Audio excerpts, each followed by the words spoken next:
कहा तो था पर बेटा आज नहीं बना भाई, बस थोड़ी दिन ठहर जा। जैसे ही काम से एक दिन की भी छुट्टी मिलेगी मैं तेरे लिए बना दूंगी समोसे। ओफो माँ, ये क्या बात हुई? आज मेरा जन्मदिन है। मैंने सोचा था कि आज मजे से तुम्हारे हाथों के बने समोसे खाऊंगा, लेकिन मेरी तो किस्मत ही खराब है। अपने जन्मदिन पर भी मैं अपने मन की चीज नहीं खा सकता। ओहो, कितना गुस्सा करता है तू। अच्छा ठीक है, रुक अभी यहीं पर। अपने बेटे गोलू से इतना कहकर सुशीला अंदर कमरे में गई और फौरन ही एक 10 रुपए का नोट लेकर बाहर आ गई। उसने वो 10 रुपए का नोट गोलू को देते हुए कहा, अब ले, ये 10 रुपए ले जा और लालू चाचा की दुकान पर जाकर खा ले समोसे। नहीं माँ, मुझे तुम्हारे हाथों से बने समोसे खाने थे। लालू चाचा को समोसे बनाना आता ही कहाँ है?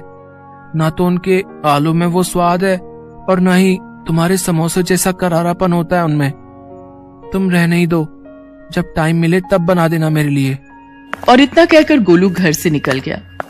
समोसे ना खा पाने की उदासी उसके चेहरे पर साफ दिखाई दे रही थी, जिसे देखकर सुशीला का मन भी उदास हो गया और वो मन ही मन सोचने लगी, हाय रे मेरी फूटी किस्मत, अपने बच्चे की इतनी सी ख्वाहिश भी पूरी नहीं कर सकी। अब नहीं, मैं गोलू को उसके जन्मदिन पर ऐसे उदास नहीं रहने दूंगी। मैं बनाऊंगी उसके लिए उसके मनपसंद समोसे। लेकिन काम पर भी तो जाना है। तो क्या हुआ, रोज तो टाइम से ही जाती हो, एक दिन थोड़ा देर से चलू जाऊंगी तो कौन सा आसमान टूट पड़ेगा। वैसे मालकिन बातें तो सुनाएंगी, लेकिन कोई बात नहीं, मैं सुन लूंगी, लेकिन अपने गोलू के चेहरे पर खुशी लाकर रहूंगी मैं। ऐसा सोचकर सुशीला फौरन समोसे बनाने में जुट गई। पहले वो बाजार जाकर समोसे बनाने का सामान लाई और फिर उसने फटाफट गर्मा गर्म समोसे बनाकर तैयार कर दिए। कुछ ही देर में गोलू घर वापस आ गया और अपनी माँ सुशीला से बोला, अरे माँ, तुम काम पर नहीं गई अब तक? और ये खुशबू, ये तो माँ तुमने समोसे बना दिए क्या? हाँ बना दिए, आजा खा ले जल्दी से। सुशीला की बात सुनते ही गोलू फटाक से हाथ मुंह धोकर समोसे खाने के लिए बैठ गया। लेकिन फिर जैसे ही उसने समोसे की प्लेट देखी तो सुशीला से बोला, माँ तुम भी आ जाओ। नहीं बेटा, तू आराम से खा, मुझे जाना है, पहले ही काफी देर हो गई है। अच्छा तो रुको, मैं तुम्हारे लिए समोसे बांध देता हूँ, काम से वक्त निकाल कर खा लेना। इतना कहकर गोलू रसोई की तरफ बढ़ गया, लेकिन उसे रसोई में एक भी समोसा नहीं मिला। और ऐसा इसलिए था क्योंकि सुशीला ने बस 2 ही समोसे बनाए थे, वो भी सिर्फ गोलू के लिए।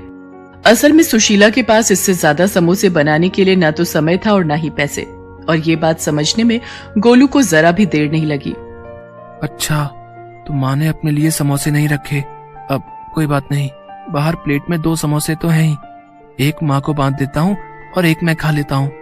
ऐसा सोचकर गोलू रसोई से बाहर आया, लेकिन तब तक सुशीला काम के लिए जा चुकी थी।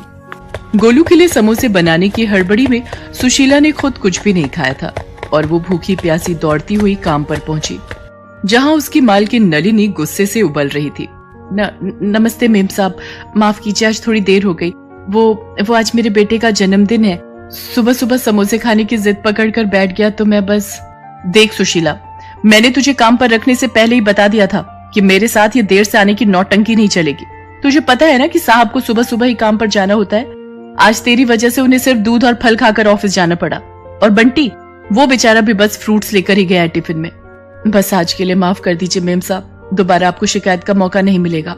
हाँ, दोबारा ऐसा नहीं होगा, क्योंकि मैं तुझे दोबारा ऐसी गलती करने का मौका ही नहीं दूंगी। मैंने अपनी फ्रेंड को बोलकर नई मेड का इंतजाम कर लिया है, वो अभी थोड़ी देर में आती ही होगी। एक बार उससे बात फाइनल हो जाए फिर तुझे काम पर आने की कोई जरूरत नहीं है। नहीं मेम साहब, ऐसा मत कीजिए, मेरी हालत तो आप जानती ही हैं। मेरे पति नहीं है, बस एक यही काम है जिसके सहारे मैं अपने बच्चे को पाल रही हूँ। अगर ये काम भी छूट गया तो बड़ी मुसीबत हो जाएगी मेम साहब। रहने दे, तुम छोटे लोगों के ये सारे हथकंडे ना मैं अच्छे से जानती हूँ। वैसे तो बड़ा गरीब होने का नाटक करती है, लेकिन अपने बेटे की इच्छाएं पूरी करने के लिए खूब पैसे हैं तेरे पास। सुबह सुबह समोसे तल कर आ रही है और कहती है कि गरीब है। चल अब यहाँ खड़ी होकर और मेरा टाइम वेस्ट मत कर, जाकर काम निपटा। मैं उस नई मेड से बात करके बताती हूँ कि तुझे कब तक काम पर आना है। सुशीला नलिनी के सामने गिड़गिड़ाती रही, लेकिन नलिनी को उस पर तरस नहीं आया। वो हमेशा ही ऐसा करती थी और इसीलिए उसके यहाँ कोई काम वाली ज्यादा दिन टिक नहीं पाती थी। काम निपटा कर सुशीला घर वापस आ गई, जहाँ गोलू उसका बेसब्री से इंतजार कर रहा था। माँ तुम आ गई, तुमने कुछ खाया तो नहीं होगा ना? आ जाओ, मैंने तुम्हारे लिए एक समोसा बचा कर रखा है। गोलू की बात सुनकर सुशीला की आंखों में आंसू आ गए।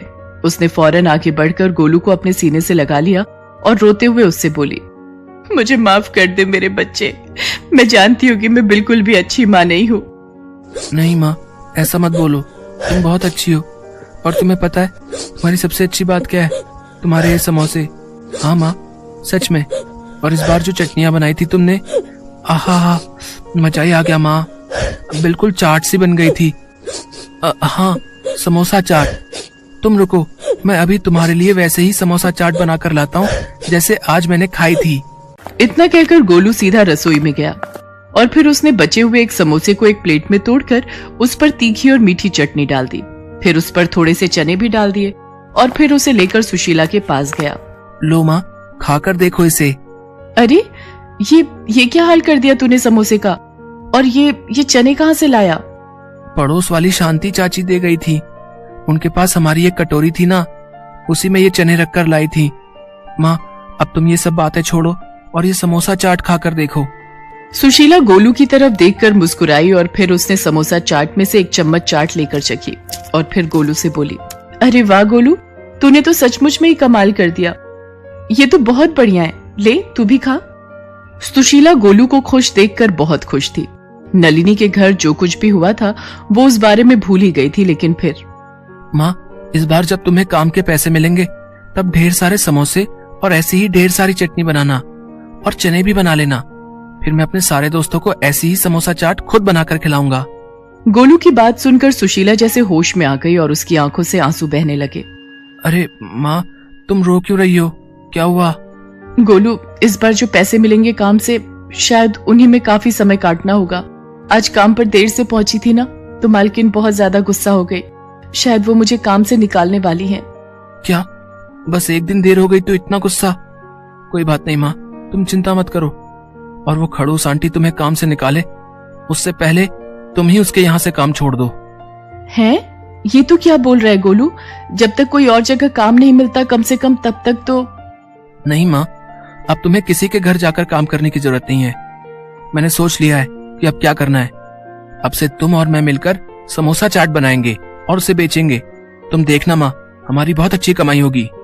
गोलू की बात सुनकर सुशीला हैरानी से उसकी तरफ देखने लगी, लेकिन फिर अगले ही पल उसमें भी आत्मविश्वास जगा और उसने गोलू को फिर से गले लगाते हुए कहा, हाँ बेटा, हम मिलकर लड़ेंगे और जीतेंगे भी। इसके बाद सुशीला ने खुद ही नलिनी के घर का काम छोड़ दिया और वहां से मिले पैसों से उसने समोसा चाट बनाने का सामान खरीदा। हालांकि ये सब करते हुए सुशीला के मन में इस बात को लेकर डर था कि अगर ये काम ना चला तो क्या होगा। लेकिन फिर गोलू का आत्मविश्वास देखकर उसमें भी हिम्मत आ गई और उसने पूरे मन से समोसा चाट का सामान बनाकर तैयार कर लिया। और फिर शाम होते ही, नहीं माँ, तुम रहने दो, चाट तो मैं ही लगा कर दूंगा सबको।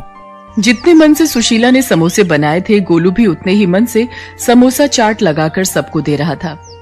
पहले दिन ही सारी की सारी समोसा चाट कुछ ही घंटों में बिक गई और लागत के साथ साथ अच्छा मुनाफा भी हाथ आ गया।